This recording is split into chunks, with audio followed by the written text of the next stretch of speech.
living in the age of awakening, which is very different than what has been experienced before.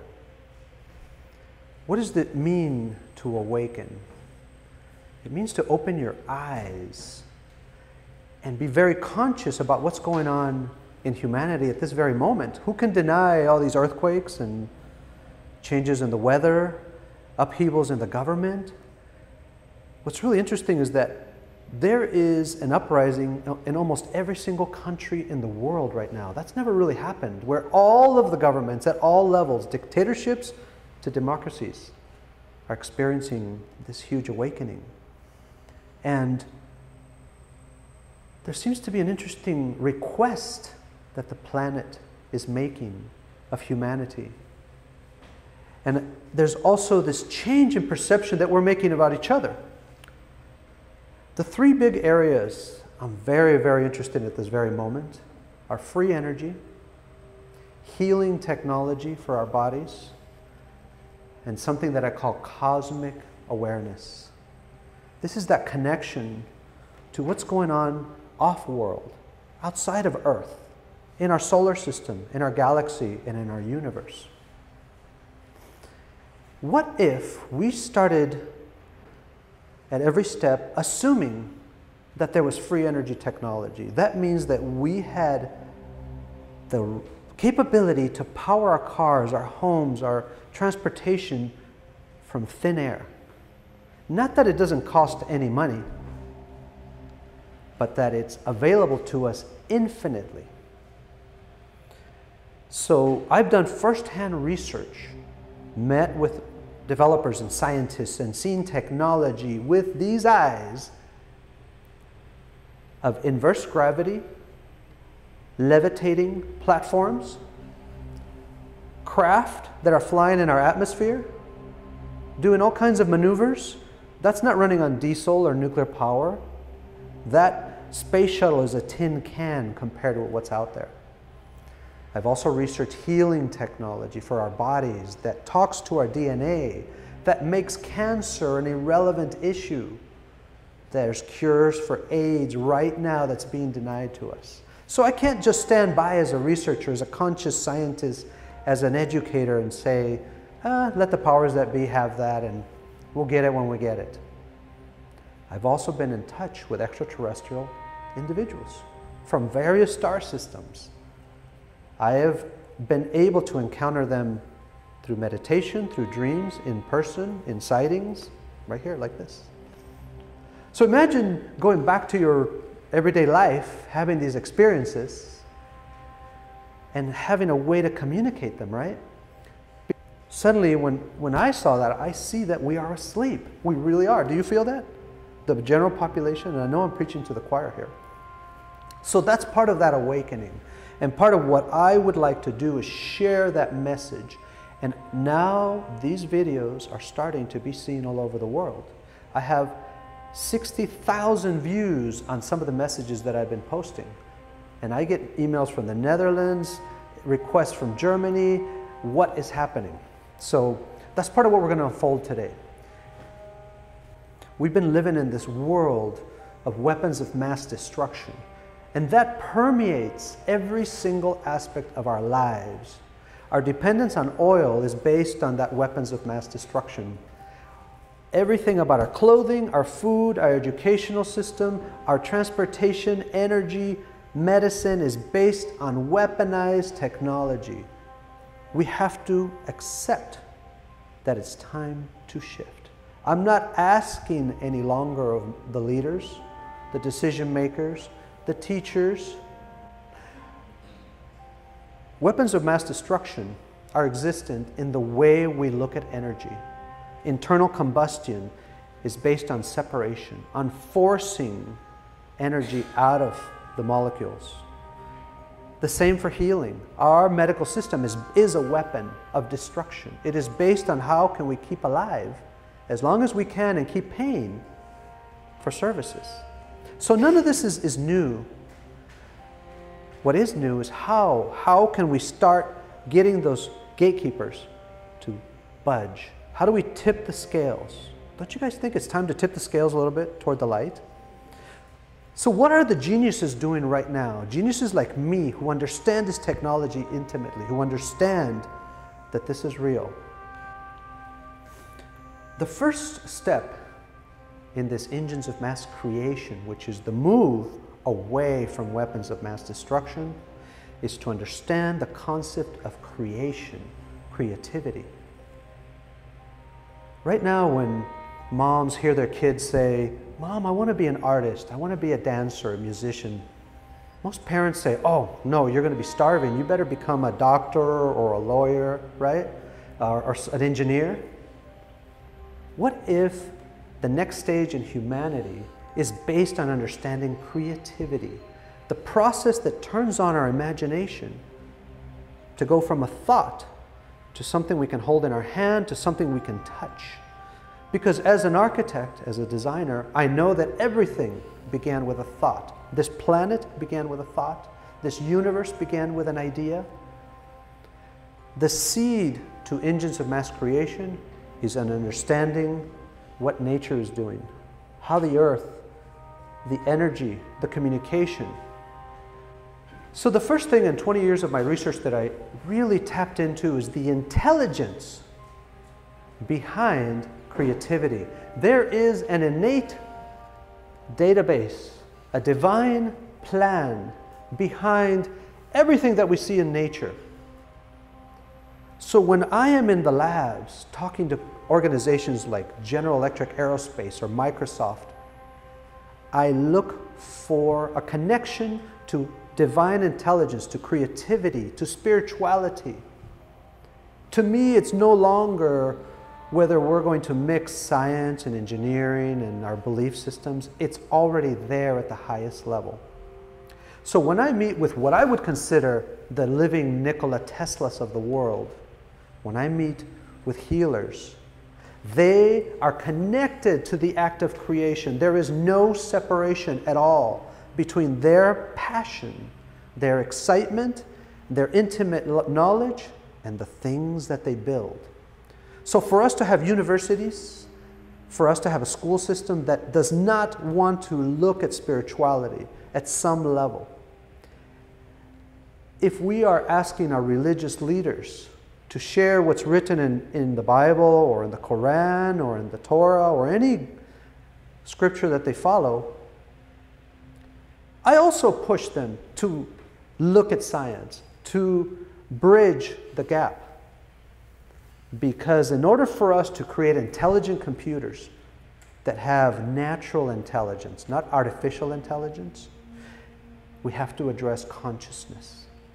We have to address that spirituality. Do you guys agree? We can't ignore it anymore. Why is our technology external from us? Our cars, these tin cans here. I've gotten in front of computers that are quantum, that store information infinitely in other dimensions and they bring it back. And these things look like a can with a string to me now. That's how far advanced we are. To awaken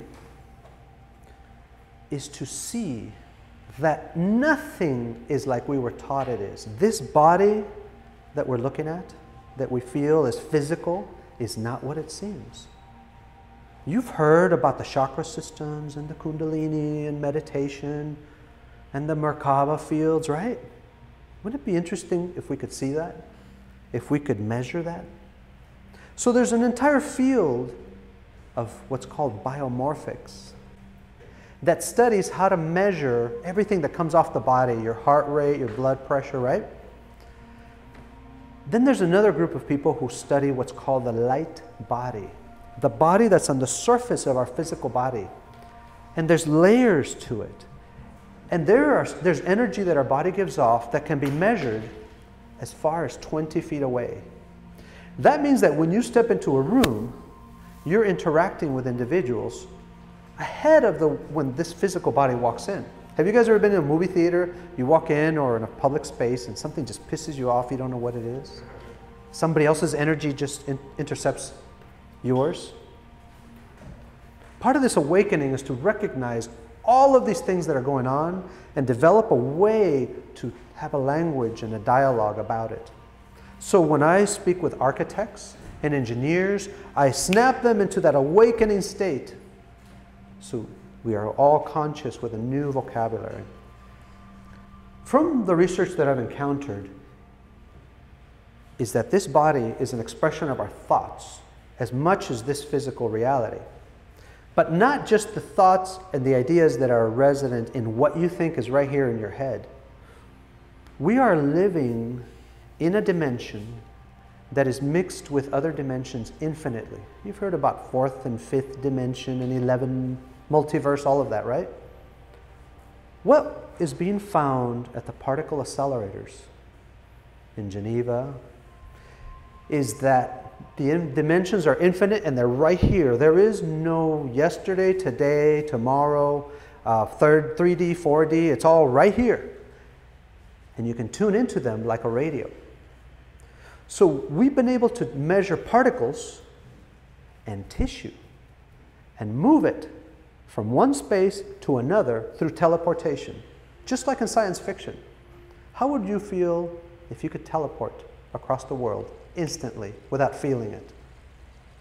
Because I have interviewed individuals who've been to Mars, who've been to inner Earth and to the moon. And imagine after that experience having to go back and lead a normal life, knowing that that's an experience some individuals are having. We've heard of astral travel, right? Where you can go into a meditative state and be able to so-called leave your body. You have to ask, what is it that's leaving your body as these individuals experience? And I have had those experiences myself. I have worked with individuals who've taught me how to astral travel and remote view. And it takes place almost instantly. Have you heard about remote viewing? Isn't it amazing that the most advanced technology there is on Earth is right here? Our human bodies is the pinnacle of what we know in this particular universe. We just have to start unlocking it. Isn't it beautiful to start just being fearless about this vocabulary and have this dialogue? Because the teenagers are talking about it. The new kids that are going into school right now, in elementary school, are talking about mental telepathy and future forecasting, what they consider past lives, talking to God. I think it's time to bring that dialogue forward into business, into design, into engineering, so we can be more human, right? There's this concept in every culture, from ancient to modern, about the tree of life. So let's say I had a traditional education in engineering or in science, and I don't awaken to this idea of the tree of life. Could we be so arrogant to say that every single indigenous culture that's out there for the last X thousands of years is wrong? That we are tied to a universe that has infinite information that travels through our DNA and somehow resonates with the frequencies coming from the sun and the center of the galaxy? Are you aware that the sun has been just going bonkers in the last couple of years? It went through this dormant period, and now it's starting to just explode in supernovas and what's called coronal mass ejections. I'm going to show you some of those. Ancient cultures teach us that there's this tree of life concept. There is this life force, kind of like in Star Wars, when they say the Force, that allows quantum communication instantly. Do you ever wonder how a cell from, let's say, your head, talks to a cell on the tip of your toe instantly? None of this electrochemical brainwave synapses, no. Somehow, the trillion parts that we are talk to each other instantly. If science says that thinking happens in the brain, your heartbeat is monitored in this thing up here, how is it that when you sever your spinal cord, you can still live? We sever the communications. Where is that taking place? There is something called the biomorphic field. around every person, that intersects with everybody around you, that intersects and communicates with the earth and every living thing. When you step next to a tree, it reacts to you. When you step into a pool of water, you can take certain types of probes and measure the changes in the water.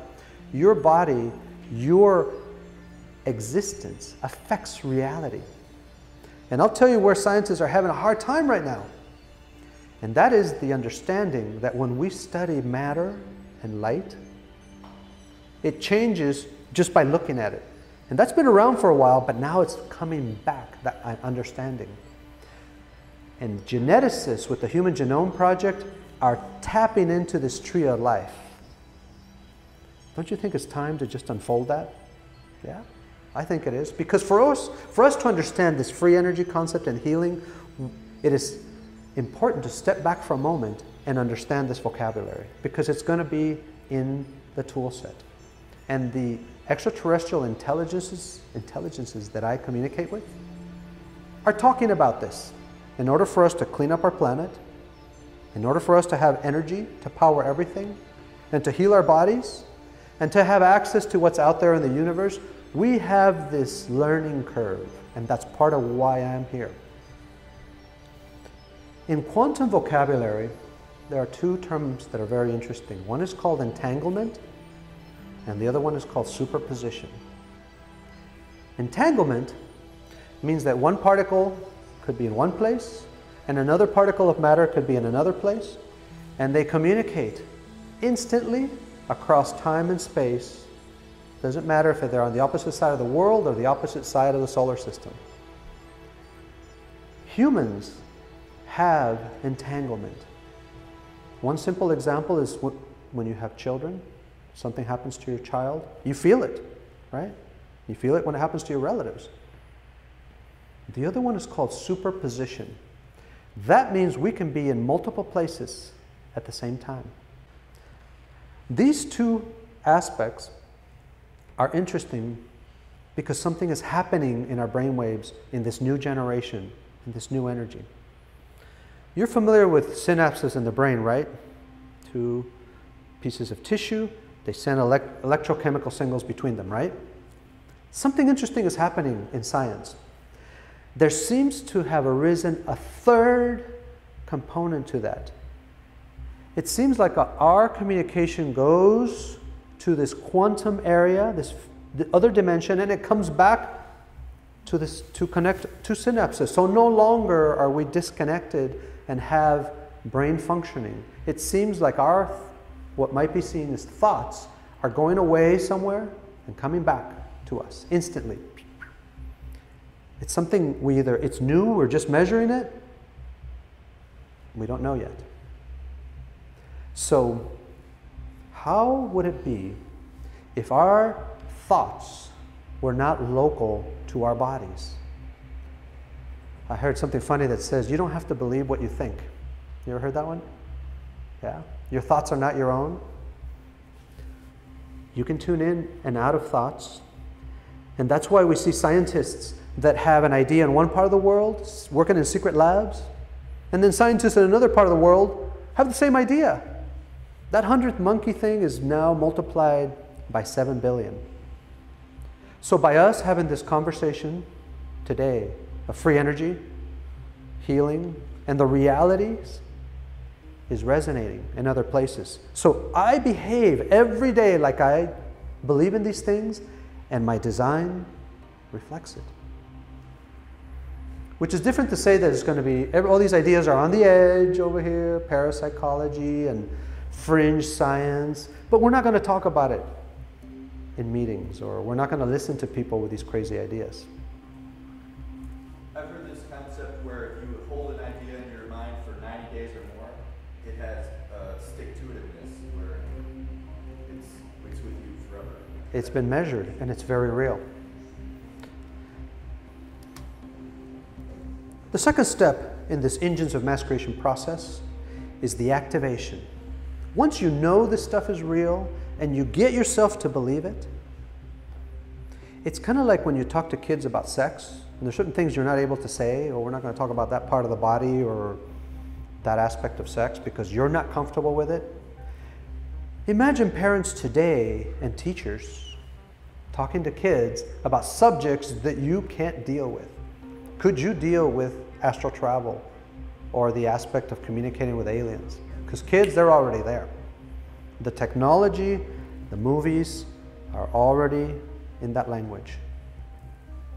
The activation means that you focus your thoughts and heal your own body, send out images to the universe of what you want to manifest.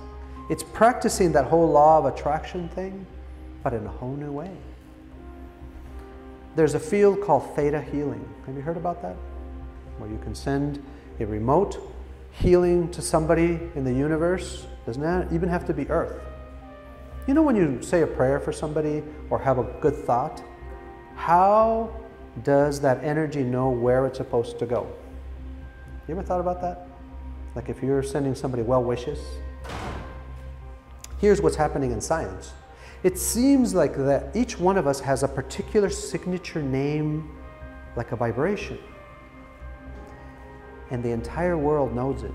The earth knows your particular vibration. So I could think about somebody, and Gaia, the planet, has a communication system that's wireless, you might say, that'll send your thoughts to whoever you intended. So you can communicate with your pets remotely because the world knows who they are too. And the universe knows every single tree, every living thing. The tree of life is this communication system that is so vast, it blows my mind. Isn't that a cool idea? So something to consider is this neighbor we have of ours, the sun. I saw this animation and we're looking at a 3D composite of stereo satellite imagery of the sun live. What's happening is it looks like the sun is a living conscious entity that is more complex than our own human bodies. It has emotions, it has thoughts, and it resonates at millions of different frequencies all at once when you hear the sun. And when we measure DNA in the lab, it has a direct correlation to what's happening in the sun. When there's spikes in activity in the sun, there's spikes in activity in the bodies of every living creature here on Earth. Don't we think it's time to pay attention to that communication? Whenever there is a high stress event in the Earth, like a 9/11 event, the magnetic field of the Earth spikes instantly. And those spikes in magnetic fields of the Earth correlate to earthquakes and trauma and suffering that are going on the world today. Because now we can measure the Earth's magnetic field like once an hour, and I think it's down once a minute. What is this thing next to us? What is the sun? What is the moon? And what is the Earth? Could we see them as living, breathing, conscious entities at a different scale? Scientists right now are looking at the idea that the Earth is a cell in a bigger body. And that big body has all kinds of things going on, blood cells going around, healing, and all those meteors and comets and things that are going on in the Earth correlate to what we're learning about what's going on in our bodies. Beautiful, no? It changes a complete paradigm. I'll tell you what the sun is not. The sun is not a ball of fire. It is not a nuclear furnace. It is a bringer of life for the Earth. It is our shining light, our connection to the tree of life. That's the first stage. The next one is the center of the galaxy. This is an actual video taken 3 weeks ago of an event in the sun where this dark, milky, inky substance came out of one of the sunspots. Isn't it curious that we can get dark, inky stuff coming out of the sun that clumps together and it turns into projectiles and it dives back into the sun. It's hinting that we don't know nothing. We really don't understand what's going on in the sun. The Earth would probably be the size of my fingertip in this scene right here. That's how big the Earth is. It's unimaginable that this stuff is going on. Somehow the sun is restructuring itself and turning into something else. It's evolving. It's the same with the Earth. And we can no longer ignore it. Pretty cool, huh? Another thing that I find interesting is that comets dive into the sun all the time. You get a comet in orbit, and it goes right into the sun. And as soon as the comet goes into the sun puts out a big solar flare. What's going on there? There's video that I have from different satellites that's free. You can download it online from Soho. The sun somehow pushes away certain comets, like they'll go by it and there'll be a solar flare and the comet changes direction. Other ones go right into the sun. My ET friends say those are a type of light ship going through the sun into a stargate to appear somewhere else. I think it's time to open up that conversation, don't you, with NASA? In the concept of engines of mass creation, what is being suggested, it is time that we have a process. When I first learned about geometry in elementary school, you know, the triangles, and we didn't even talk about trig yet, just basic geometry, circles and triangles. And somewhere in there they mentioned the name Pythagoras. You guys remember that? I remember my teacher just briefly said that Pythagoreans believed that the universe ran on geometry. And that's all she said. And I'm like, God, that's what I want to know. How does that work, you know? I want to know about that crazy cult that worshipped geometry in a way. Mass creation means that the process of bringing a thought into manifestation has shapes to it. There's one whole area called sacred geometry that I've studied. There seems to be geometric shapes that appear in all kinds of temples around the world as far back as 50,000 years, when we are taught that we were cavemen, right? And there's been presentations right here at Swedenborg Hall by researchers who show that there's gold mines that are 100,000 years old, when we thought we were, you know, there weren't even pottery in our history. Somehow, the ancient cultures were telling us there is a shape to manifestation. There is a language that's mathematical that starts by having energies of certain frequencies, like pyramids. It doesn't matter what they're made out of. It could be made out of stone or metal or an outline. I want to teach that in schools. I would like to teach students how to play with the geometry of life, how to start playing with concepts, and then they can get into algebra and trig and so forth. I would like to have software that helps me manifest and accelerate energy usage, and technology and gadgets and so forth that understand the geometry of creation, because it's out there. The information is very real. Why do I show the jellyfish behind the geometry? Because I want to kind of get you thinking that it doesn't have to be triangles and circles. Within the structures of any living being are formulas, mathematical formulas and shapes and relationships that relate to free energy and they relate to healing. What is interesting about understanding that is that when we want energy that is right in front of it, midair, that we can pull out, power our homes, we have to understand the geometry of what we're asking. So how do you go back to your normal life, paying your taxes, having your job, and harmonize with some of these new ideas? Because if you're in Times Square in New York, do you think your understanding of the sun has anything to do with anything? Or your understanding of how the earth is talking to your DNA all the time? What I say is yes. Because there are devices that you can place in the middle of Times Square and you can see all of the magnetic fields of interference and noise that are attacking your body right there. And you wonder why we only live to 80 years or 100 years. We wonder why our body deteriorates. From the research, our bodies were designed to last 1,000 years, if not indefinitely.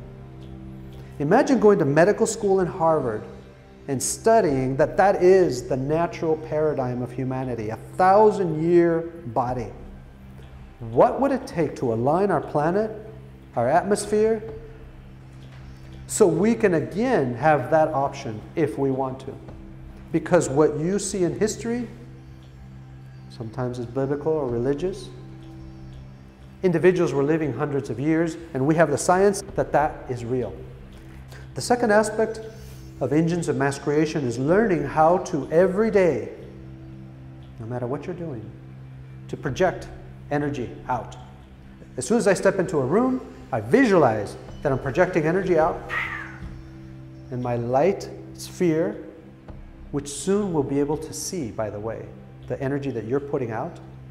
When you have a bad thought and say, damn it, you know, today I was pissed off about what Carla was saying, having to push a car across the border. I'm wondering what that energy looks like, much less feels like if you stand next to me, right? Something interesting that I learned is that dolphins have what's called conscious breathing. They have to remember to breathe all the time. What's the first thing that they teach you when you learn how to meditate? Breath, right? You ever wonder why that's important? Another thing that they teach us, I've studied Buddhism, among many things, is to be mindful, to be conscious of your thoughts. Because what you're putting out, what you're projecting, is exactly what's being reflected back to us. So if we're going to be tinkering with nature, free energy, and healing, and cosmic awareness, we have to clean up what's going on in here. Would you agree? We have to learn how to turn our thoughts, our intentions, into very pure lasers, so we can talk to the trees, and we can talk to and communicate with each other at a human love and compassion level. If this sounds very weird when you're talking about free energy and healing, we're not going to get it, you know. And we are the choir right here. Imagine what we consider unawakened, right? There seems to be a very interesting aspect to life in the universe. When you give of yourself, when you help others, when you have charity, your intentions and your manifestation is multiplied many more times. You know how we thought Mother Teresa was poor and she didn't have any money, or Gandhi? Mother Teresa one time went to Washington, D.C.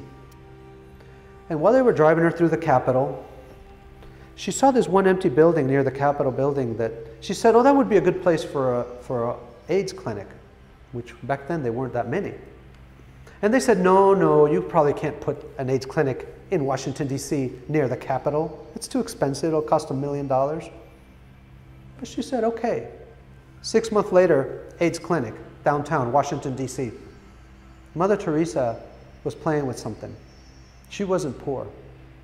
There is a multiplication factor when you consciously make a choice to service to others. That is practicing an internal free energy like nobody's business.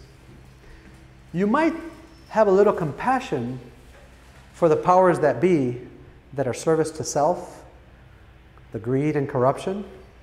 They have to work 10 times harder than you to be bad. You ever heard it's not easy to be bad? That's why it takes so much money to be evil, right? One of the reasons why I like playing with some of these cool graphics and video effects is because it's time to show your perceptual system something new that you haven't seen. Especially for learning new concepts. We have to tunnel in through our prejudices by seeing shapes and words correlated in ways that we haven't played with before. That's part of breaking our prejudices down. Have you heard of the concept, for example, of the perpetual motion engine? Meaning somebody who tries to create perpetual motion automatically is going to be doomed to failure. That's nasty programming that's in our head, and it's corrupt. It's not true. You've heard of the word conspiracy theories? Oh, that's just, he's making it up. We are programmed to project blocks. We're programmed to corrupt other people's imagination. Our instinct, after our educational system, is to break down creativity. Every aspect of our society right now is designed to block and stop free thinking. So how is it that we can ask the world for free energy if we don't have free energy inside here? We don't have free creativity.